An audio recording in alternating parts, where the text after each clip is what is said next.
Is your business or not-for-profit organisation looking for help in how to speak to your clients? Then stay tuned, because in this video we speak to Andrea Rowe, who is a communications strategist.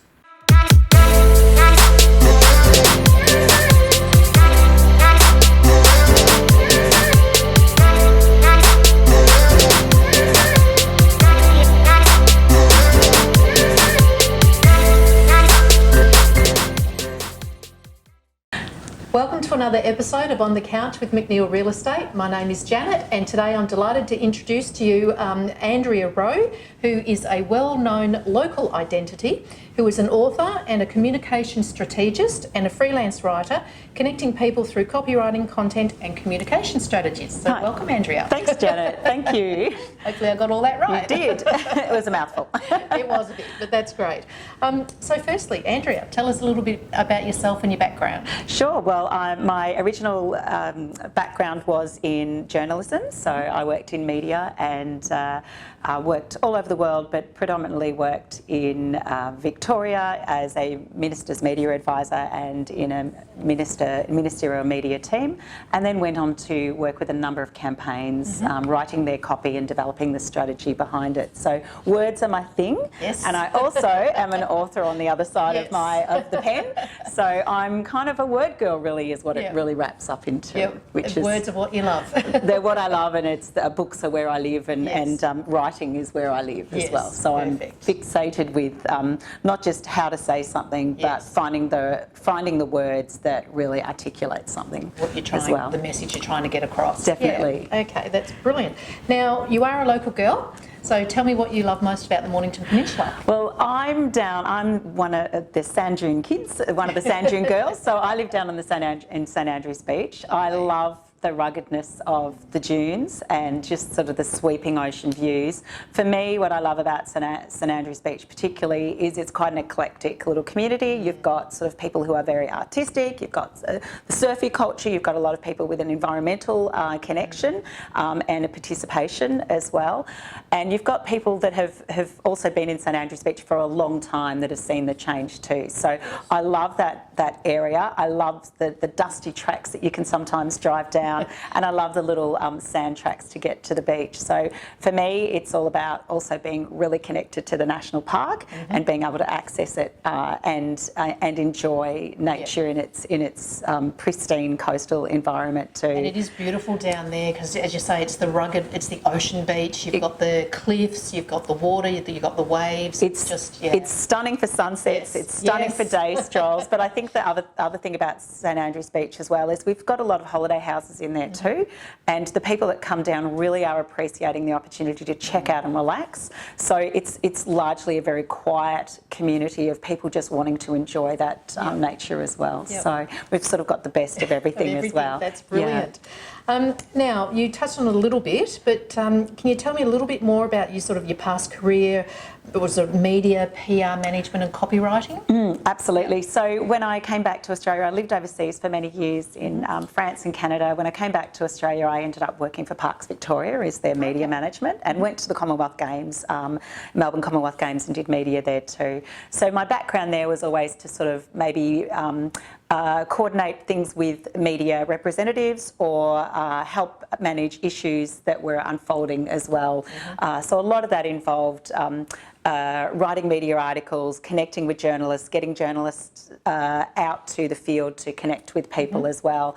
And a lot of the roles with PR and media management are making sure you can present the facts on behalf of your the organisation you work for or your client, and then getting them to the right audiences as well that want to hear those stories. So sometimes media isn't just about the mainstream television shows. Sometimes it's about a scientific journal or a specialist writer as well. So a lot of my background and still my passion is about strategically finding the platforms that will help you grow and share your story out as well. And also too, often people need that support in becoming a confident spokesperson. So I do a lot of media training for people, I have in the past, and also giving them some insight about when a journalist wants something, this is how you need to think, you know, in the journalist timelines that they're working to as well. Okay. So my background has been kind of two-pronged in that I've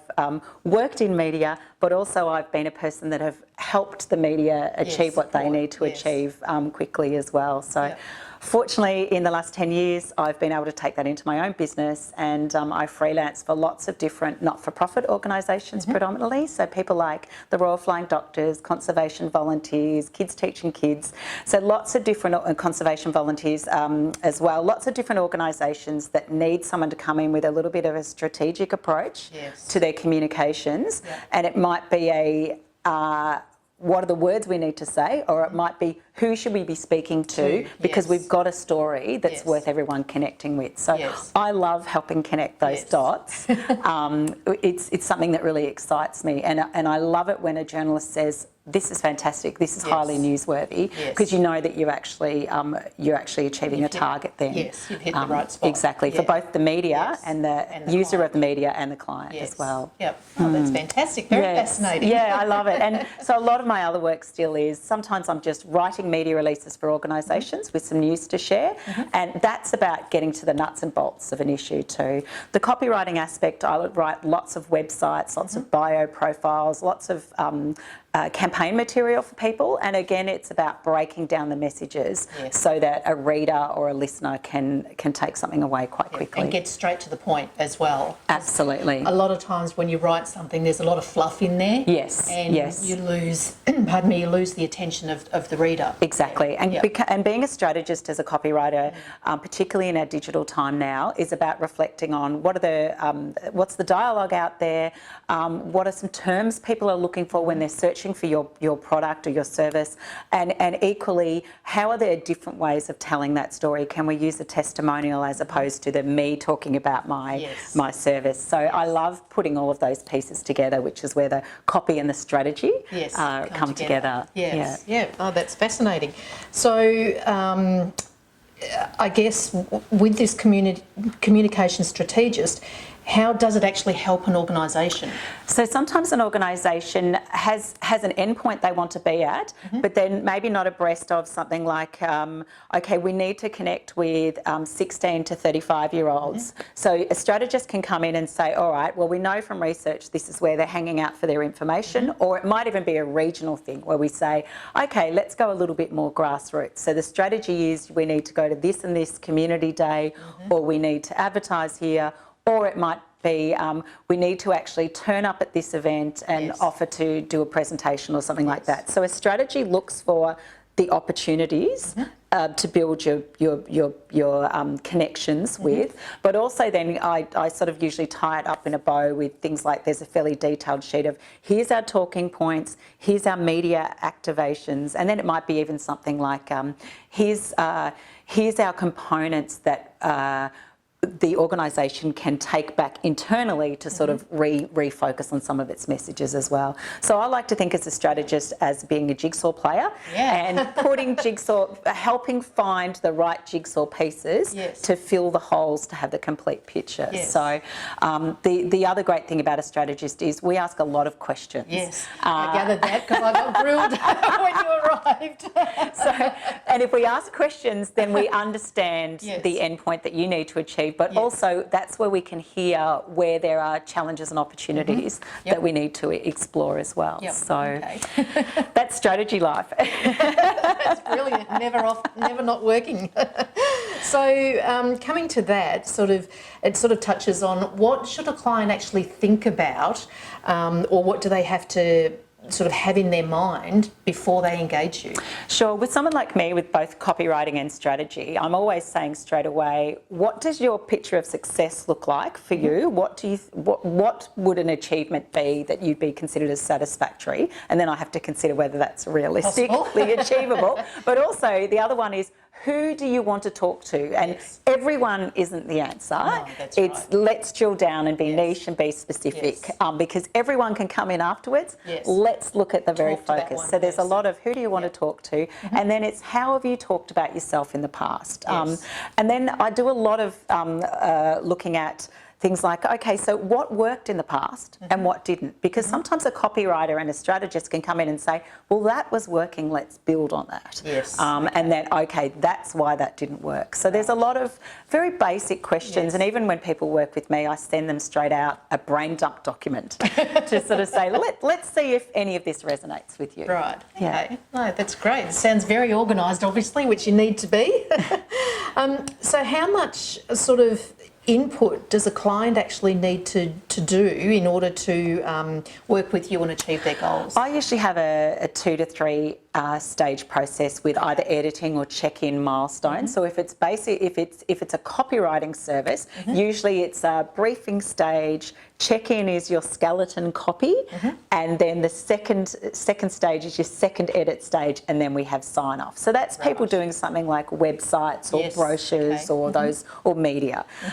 If it's something more evolved, like a strategy for our campaign, for our organisation, it might be okay, I'm coming out to your venue, I need to see how you work. I'm asking it might be that we're doing a little bit of a SWOT analysis and an audit first, because we need to figure out what we already have. And I do that for lots of larger organisations. Then it's okay, building on this, let's talk about the 20 opportunities and how they look. And that will be really drilled down into big picture, micro actions, and then it's a sort of presentation and a sign off and a handover, and that's usually a really elaborate kind of Bible, effectively, of your strategy. And sometimes I usually do a first year, second year, third year. Okay, because I was about to say some of these things sound like they would be really complex and take a long time to implement. So what sort of time frame would you typically look at? Everything's different. I often talk about you should have a 3-year strategy, and then I talk about here's what's achievable by the sounds of it with your budget and your resources in 6 months, here's what's achievable in 12 months, and here's your 2-year goal. So I've done anything from caravan parks to not-for-profit agencies to products where you've got lifestyle products, and we sort of talk about the range of actions you could take. What I do is a little bit different as well, is I often sort of talk about here's your check-in process. So you might sort of be in that wobbly stage of 6 to 12 months. Here's where we can have some KPIs. Here's where you know if it's working. And I only come at that from a media communication strategist. I use a little bit of ex-journo background and then media management as well. So I'm sort of checking in on that process too. But it is very difficult when you get a strategy. You don't want it to become something that sits up on the shelf. Yes, that's right. And so I try to make it sort of a very nuts and bolts process, so that someone can actually take it away and go, all right, so now we've got our admin staff doing this, now we're doing this, and here's how we're going to report back in either a team meeting or just myself. Here's how I'm going to report in with myself. So I do a lot of sort of checking for that person. Sometimes I do a check-in with an organisation a year later, because they might say, look, this didn't work. And we found last year with COVID, lots of organisations had to completely change things as well. So, and in the midst of all of that, some of the organisations sometimes come and say, you've given me the strategy, can you now give me the work as well? So it might be that they say, great, could you write the website? Or terrific, we need these 4 brochures done, could you give me a quote and write that as well? So with things like that, you were talking about one particular project you're on at the moment, which is involving video. So presumably you have people that you call upon to, for your videos and your photos and anything else. Absolutely. So it's quite common for people like me as a copywriter and a strategist to work with other freelancers or other specialists. So I often work with videographers, editors, sound and voiceover artists, celebrity ambassadors, things like that. So often I'm calling on to different people. They're giving me a quote and I'm coming back to the client and saying, here's how, here's the service. With a lot of the not-for-profits that I work for, like Royal Flying Doctors, for example, often there's a whole team of us that are briefed in, and we then have, structured reporting with each other and check-ins, and often I sort of project manage. In this instance, it's a filming documentary series, so I'll sort of work with a director and we'll talk about the footage capturing, and then we'll manage the talent and make sure they're comfortable as well. So there's often it's quite layered, but what I love about that is because I've worked in so many different elements in the media in my past, I can appreciate the language and also appreciate the dynamics of timelines that everyone's working to. And so the clients don't need to know all the detail, they just need to know someone's getting on with it. Correct. So I call myself the getting on with it girl at that stage. And luckily, because I like organisation, I'm very happy to push things along because I know that helps everyone. Exactly. So, and for me, I always have the endpoint picture, but I appreciate all the little steps, which might be something as minuscule as we need to make sure we've got 4 cups of coffee for the talent, and that they've got a minute to collect themselves when they get out of their car after a long drive, or something like that. So it might be that there's little stage processes so that then you've got a happy person talking to camera before they start. Without stress. Yeah, exactly. So there's lots of things that happen in production and communications, and sometimes it's, even as a copywriter, sometimes I'm writing copy for something that's static, like on a piece of paper, but sometimes I'm writing copy for scripts and videos, and because my original background was radio, I appreciate the dynamics of that and try to bring that in, which I love too. Yeah, and you can see that. It just shows, it emanates from you that you absolutely love all of this side of what you do. I think I do, yes, definitely. I'm very pleased that my career has drifted along very nicely into these areas. That's brilliant. Now, there's a couple of things. You brought some props with you, which obviously help you in your work, but also you mentioned to me previously that you have morphed into life as an author and you write children's books. Yes. So I know that you have just released your latest book, which is called Jetty Jumping.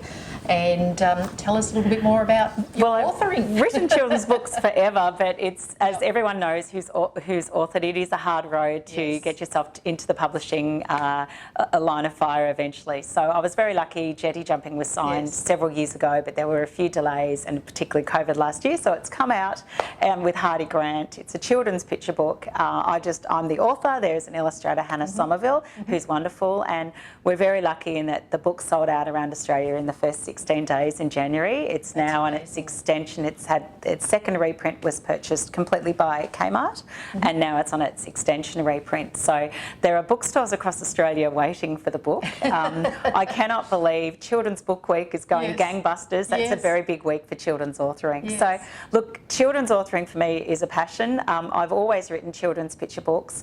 I probably let myself get distracted by too many rejections many years ago, and also life as a mum and having a business, and took my foot off the pedal a bit.